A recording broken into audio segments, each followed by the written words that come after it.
So next, we're going to invite Shawn Fry, who will share his experience that has led to his path as an entrepreneur, as well as his personal experiences as neurodiverse entrepreneur and CEO of Neurologically LLC. Floor is yours. Sure. Thank you. Thank you very much, Lawrence, Maureen, Joe. I mean, you couldn't have set up any better, like the understanding of what the opportunity is when it comes to working with neurodivergent people. But I thought, what the reason I came here today, why I wanted to share a little bit about my story is so you could actually talk to a person who has autism and what that journey has been like for me, both the obstacles and the triumphs. Uh, so that people could have an understanding of what it's like when you meet someone, how to cultivate that relationship, how to unleash that potential, because as we've discussed, there's so much there that is untapped. A short story about myself. I grew up, I'm 57 years old. I grew up in an era when there was no diagnosis. It was mostly pejoratives of what's wrong with you, why don't you talk, why don't you interact with people, those types of things. I'm sure any of you who have raised children or know what that's like. That is the environment we grow up in still today. And I love the fact that we're making progress on acceptance and understanding. And I know that we're still in its infancy and there's an opportunity there. But when it comes to entrepreneurship, and to take this back to the core theme, uh, I've always been an entrepreneur. As Dr. Fung said, there is no box that I think in. And it doesn't matter the field. I have never been paid or hired. I'm 57 years old. I've created several companies. I have never gone on a job interview. I simply don't know what to do in a job interview. And people might find that very difficult to believe. A lot of people, uh, when they meet me today, have a hard time understanding and believing that I'm autistic. But I assure you, as an autistic man who has two autistic daughters, all the same things are in place. From the time I was a small child, I would nail blankets to my windows because the lights were too loud. Now I can afford custom blinds, but it's the same metric. I have soundproof walls in my office. The things that we need to accommodate us when it comes to sensory integration issues and sensory perception issues are relatively minimal when it comes to what you can unleash from our intellect. And that is where I want to be. If you're going to work with autistic people, the one thing you're going to have to get used to is brutal honesty, which many of you may know, and authenticity. I don't know how. I mean, there's no strategic advantage I could ever think of as to why to tell a lie or why not to tell someone the truth. And that's ultimately what gets us into trouble when it comes into meetings. It wasn't like I'm an accomplished academic who showed up and said, let me hire you in a job. What I brought to the table were interesting ideas that people wanted to hear about, wanted to understand. And it first started when computers were in their infancy, and I built a computer BBS system in my home. I worked a job just to buy computers to build a BBS system prior to the internet. And I wondered why they didn't work fast enough. And so I broke down back then everything connected through modems and phone lines. And I broke down a system to be able to watch. And I just would sit there and watch and listen to modem communications. It's such an intrinsic level of how much noise they would make, when they would connect, when the data throughput would be greater, what errors were created. And you just learn. If you've ever worked with an autistic child, even when they eat a bowl of Cheerios, they study every single Cheerio, or they play with their toys in such a way till they understand them. That's part of our learning curve. And it's not typical. Again, we are considered atypical, but our understanding is extraordinary. Long story short, from that, I was able to design mathematical formulas that dealt with sound waves and compressed them and deal with the errors and things like that became patents. I turned that company into I conquered the BBS world, put that on the internet, grew that company up, sold it to a physics lab to use the technologies for, tens of millions of dollars back during the dot-com era. And literally my investment in that entire company was a few $1,000s and some brain activity. But what I did, when you talk about hyperfocus, I knew nothing about the harmonic oscillator or the analogous nature of sonic and digital waves or anything like that. I didn't even know what I was looking at. I just knew that there was something there to be addressed, and built my own apparatus to be able to understand it. And through that, I was able to create what was necessary to accomplish that task. During that process, I was in a patent meeting, and another lawyer came to me who heard how I had solved these problems in telecommunications. I didn't realize at the time, but and this was at the first somewhat neurodiversity program in the late 90s, and said he was autistic. He had 9 degrees from prestigious universities, but he literally couldn't socialize to save his life. He lived in a room by himself, quite wealthy. He owned 5 hospitals. He said, I know you don't work in healthcare, but can you come help me solve my hospital problems? He goes, it's all data and nobody understands it. And I've hired all these people that can't explain it to me. I went in without understanding it, broke down his databases, looked at his data, and there was a bunch of IC9 codes and CPT codes and things like that. And I said, I don't know what this data is, but it's not propagating correctly through the databases. Put it together, fixed it. 1 month later, a lot of the money they were missing, over $1 million of new money, had come in simply by analyzing their data in the right way. These are not how companies typically work. They hire people based on metrics, false metrics of how people react, how you feel about the person, how people make them feel. I can be very acerbic and abrasive in just the nature of which I speak. It would not be friendly, but I have no malice whatsoever in my heart. I'm always there to help and serve. I've never even stolen a pack of bubble gum. It's not nature, and people misconstrue the mental health issues of a mental health issue versus a neurological disorder. It's not the same. They conflate them. So the fear of not knowing can be pretty limiting as to what we need to do. It is part of that fear. And the fact that this community and the summit exists to help understand people of what innovation looks like, I can't tell you what it means to me to know for my daughters that there are people out there trying to create a place for them so they can be their creative selves. And here's the final story I want to tell. And that is when I ran my company, and it was a series of companies that grew. After I ran that company for 15 years, I had over 150 employees, and we made our clients billions of dollars. When I was being purchased by private equity, and it's just about a 6-month long process, New York Private Equity Group, they came to me, and the way I ran the company, and this is the heart of what it is I wanted to say. Because I was autistic and don't understand and never worked in a company before, I had no presuppositions as to how companies should run.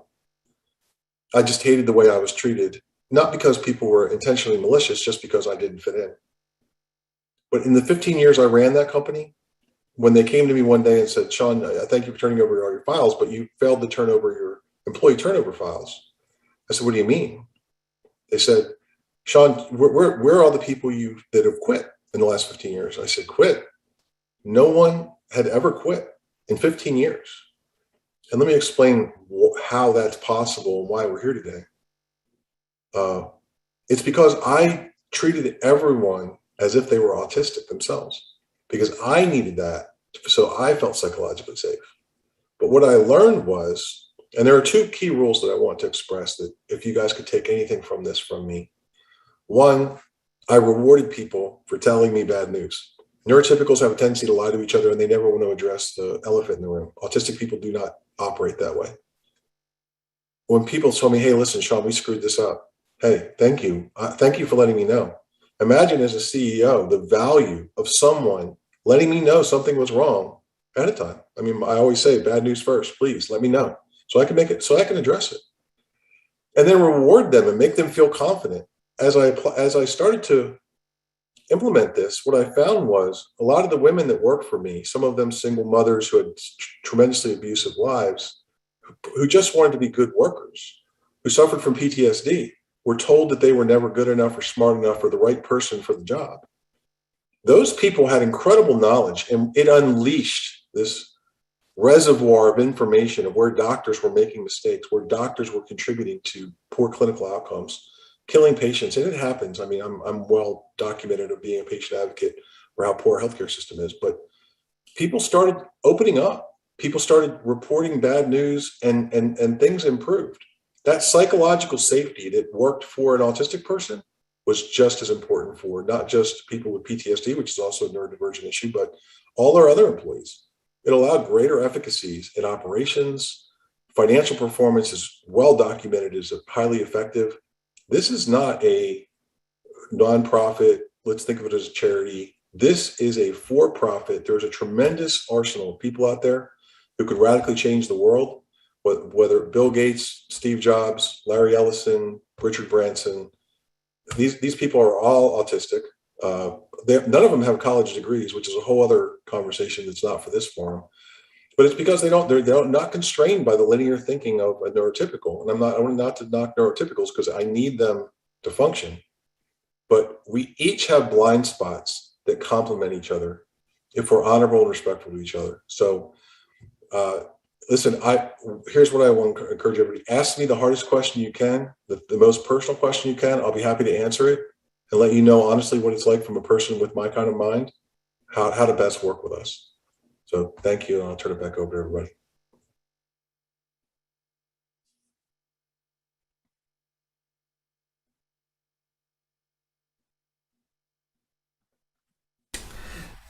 Joe, please join us together in the panel. So maybe I'll ask Shawn to start answering this because you started talking about this already. Can you tell us more about advantages as well as the challenges faced by neurodiverse entrepreneurs? Sure. I hate bright light. I hate loud noises. I hate traffic. I get lost everywhere I go. I have no concept of time whatsoever. I mean, I have no idea. I sent 10 reminders for today, so I knew when 1 o'clock Pacific time was.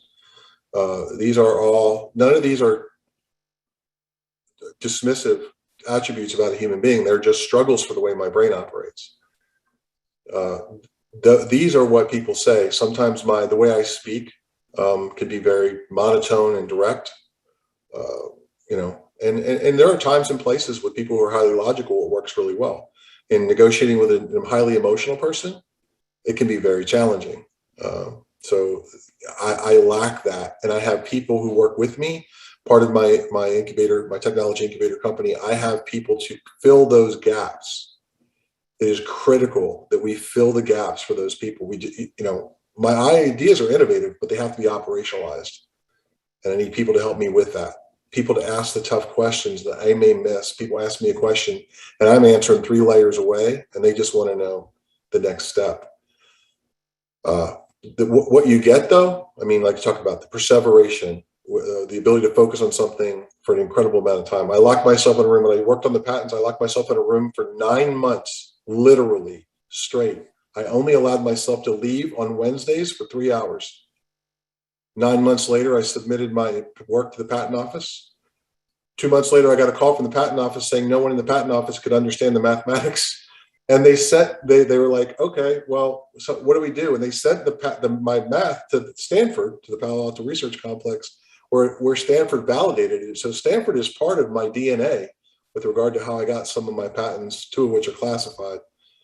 So thank you for that. But that's a perfect example of, even at the patent office, they didn't understand the unbounded and unbounded mathematical relationships to some of the things we worked on. So anyway, completely, there was no box because there was no mathematical theory that existed. And I had no idea. I actually got the idea from watching a documentary on whales. Because anyway, long story short. Joe, what are your observations on the challenges and advantages? Well, I think there's studies, but then I'll bring it back to a direct observation of our managing director and some. There's a study by Moore, McIntyre, and Lanovich that says ADHD, for instance, has a relationship to the entrepreneurial mindset, namely related to intuition, cognitive style, differences in processing opportunity. There's another study by Bergstrand and Minassian, which says it studied OCD in the entrepreneurial decision making, and they point to a number of other studies that talk about how the startup mentality, its relation to sensation seeking, perseverance, original thinking, how valuable that is. Now, again, bringing that personal experience and observation to our managing director, he was perfect for our startup phase. In the work I do on a regular basis, we're always creating new programs and new ways of doing things, new processes. And what I've witnessed over the years is folks who I'm assuming are probably neurotypical, they frequently struggle with this period of time and this activity. And again, I saw our managing director thrive in that situation. My own son has been diagnosed ADHD, and similar to what I described in Charles Schwab, he always is the first person in the room to really figure out what's being said and what's happening. And so there's just, I just witnessed these advantages of folks who are thinking differently and how that plays out in the entrepreneurial way of life. Great. Those are really good observations. So the question I had was how our panels, how can we best support neurodiverse entrepreneurs from your perspective? And I guess we could start again with Shawn. Openness. We don't really know. There's a certain curriculum socially that I struggle with. So just being open with them, letting them know there's an opportunity there with some of the companies that I consult, Fortune 500 companies on neurodiversity programs, they've been quite successful. The one thing I encourage is letting them be open about their diagnosis. And the people that I'm doing some executive coaching for are high executives, very high up inside these companies, both women and men, and who've hidden their diagnosis. The entire time I ran all my companies, I did not go public with my diagnosis until after I sold them, simply because the stigma would affect the valuation. I am ashamed that I did that, because people told me that people would have thought I was less. I am the same person today that I was then. The only difference is I tell people now, and all the people who are afraid to disclose, I encourage them. And if I can support you in any way, I'll leave my name or my email address in the chat box. Let people be who they are. I mean, it's ultimately what we talk about. We talk about diversity and inclusion, but we really are different in a way that we are. And a lot of the diversity inclusion initiatives now are more ABA style, where they want us to be more neurotypical, where there are some eccentricities that actually bring value. If you want to wear a very bright colored shirt to work, please. I mean, I wear funny hats sometimes just because I feel that's what makes me happy that day. Don't we all want to be happy? So anyway. Joe, would you like to answer that question? I think when Shawn hit on the expanding DEI to include neurodiversity, I think is a great first step, because a lot of times we're still not thinking about neurodiversity. We're thinking about accessibility from a physical or other perspective. I think telling the story of past successful entrepreneurs is key. You saw my quick short list. That's just a short list. There are many people out there who succeed specifically because of their brain differences. And then I think looking at our own operations is really evaluating our spaces, our culture, our programs to make sure we're truly welcoming. Just like DEI initiatives in general, I think we all make statements and we believe them and we want it to be, but we aren't actually making the changes that will truly include people. So I think that if we can do those things and we can start to articulate the pathways into entrepreneurship, I think it's a field that is probably a great fit for a number of folks who are neurodiverse. And if we can welcome them in and make sure we're actually a good fit, that's a great first step. Mm-hmm. I have a challenge for you all to test this theory, and I like what Joe just said a lot. This is what I tell people. This is what my staff tells me when they have a meeting. When you come in, ask me the hardest question you can think of. No matter what take your company, bring me your hardest problem and ask me, and I will answer that question for free. And if I can't give you different ideas that are worth operationalizing and investing time in, it's the ultimate litmus test and it's a no-fail proposition. If you get the right people in the room, you are at least going to get feedback of creative thought that will at least challenge your existing perceptions. And innovation comes from the edges, and that's ultimately what we are. We are innovators. I do not think the same as neurotypicals. And Joe and I, we understand the same subject matter, and I would love to debate him and watch how we talk about different problems, because he's very articulate and knowledgeable and all those things. And we are agreeing, but our thought processes, I guarantee you, come from entirely different parts of our brain. And in that dialogue, and that's the real balance of the conversation between neurotypicals and neurodivergents, where you challenge each other, that incredible things happen. It doesn't displace your existing operations and work product. It enhances it. It fills in blind spots and takes it to that next level.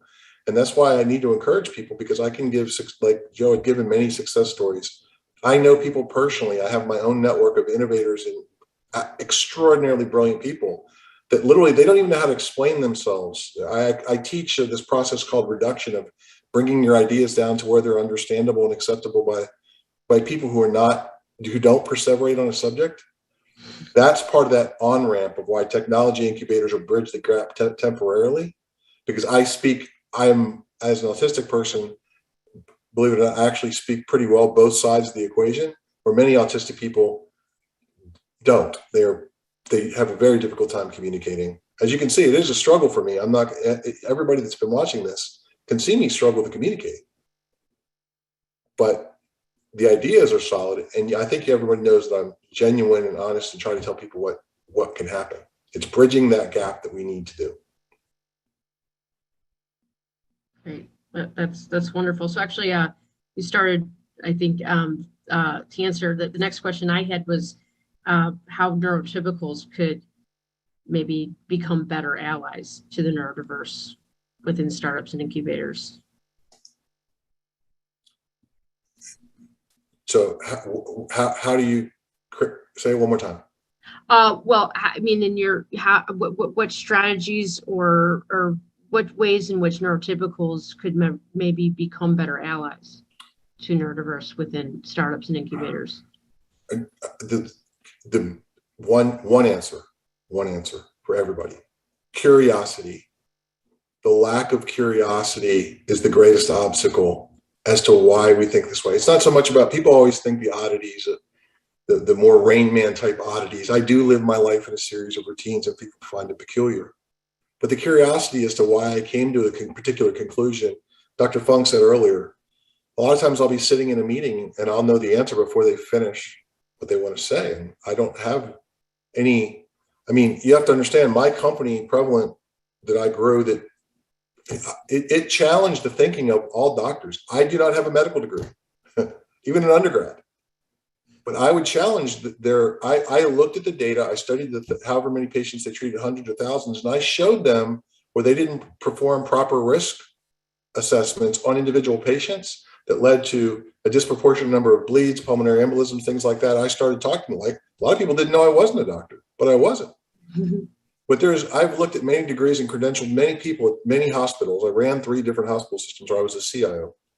Nowhere on any of those degrees does it say that they are right. It just says that they are doctors. Mm-hmm.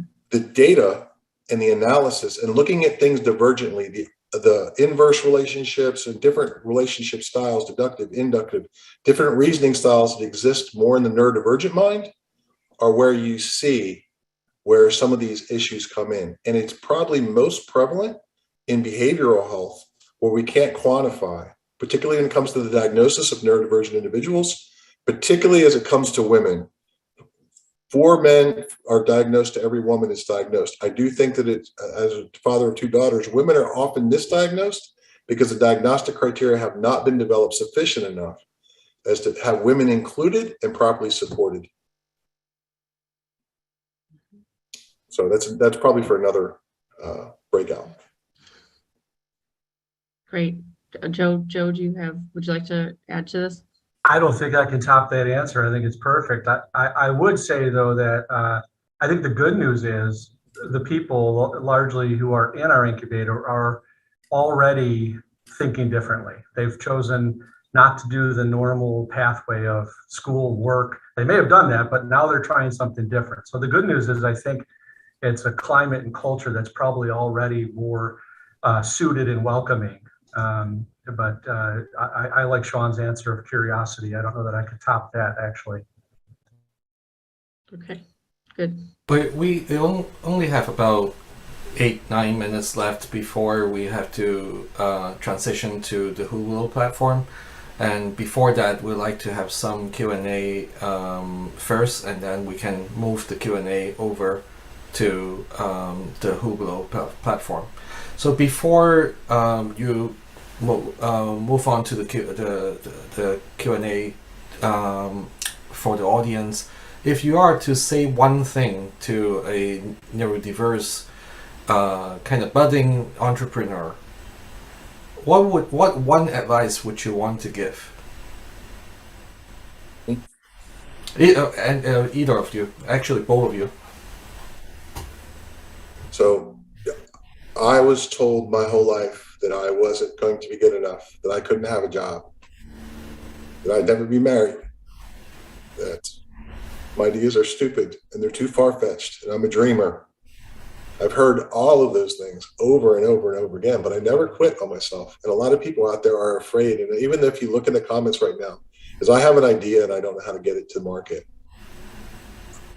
Don't give up. Be curious. Curiosity goes both ways. Find people who either I will help anybody who wants to follow on that path. There are many pluses and minuses to it, but don't give up. Your idea might be the next big thing. I know many people who've had brilliant ideas who've cast them to the side simply because the social pressure was too great. I was one of those people. But there are resources out there now. This summit is just exemplifies the opportunity. People like Joe, everything Joe is doing. I don't know Joe well, but I can see that he is definitely on the right track with the understanding and opening doors. Lawrence, I know we've talked, Maureen, I'm getting to know you. There are people out there. Reach out to us and we'll help you get to where you want to be and help you vet your idea. I think my advice is the same for any entrepreneur, and that's just don't do it alone. You know, to Shawn's point, there are so many people who want to be a part of your success and to be of support, and that's why these ecosystems, these incubators, these communities are so powerful. Don't do it alone, and don't fear failure. That list, the list of entrepreneurs we showed earlier, I'll guarantee they all had multiple failures. But I heard we all have, and I heard a serial entrepreneur recently say, "Hey, if you're still alive, then you haven't failed. Right. Keep going." I reward failure. I say it all the time. If you haven't failed recently and I haven't heard about it, you're not trying hard. I want failure. Negative results are still results. They're scientifically valid. It's very important. Now, mind you, don't go put it into production, but work on the development server, but that's basically the rule. So, and it's true, not just there were plenty of neurotypicals that worked for me, but it worked for the neurotypicals as well. Take a chance. Challenge your child, challenge your husband or your wife. Like, hey, look, I want to take on this new, I want to try something new. If you know it's not working, neurotypicals have this tendency to stay in this same, paradigm and without being paradigm shifting because of the uncertainty, and it's just documented in the mental health books. But I'm not born with that natural affinity to follow what's typical. Okay, this isn't working. Let's try something new.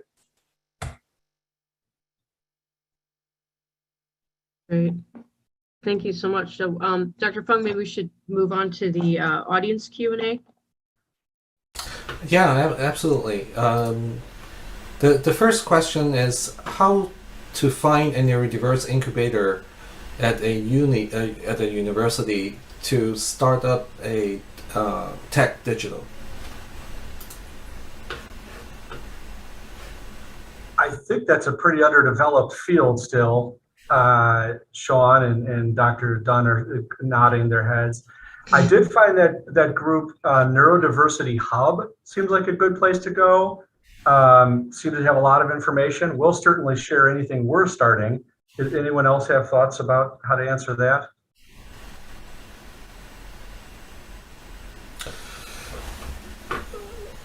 I think this is very specialized in a university. I think our group is fairly extensive in terms of what we do with neurodiversity, in terms of like education and helping on employment, and but specifically to start a company.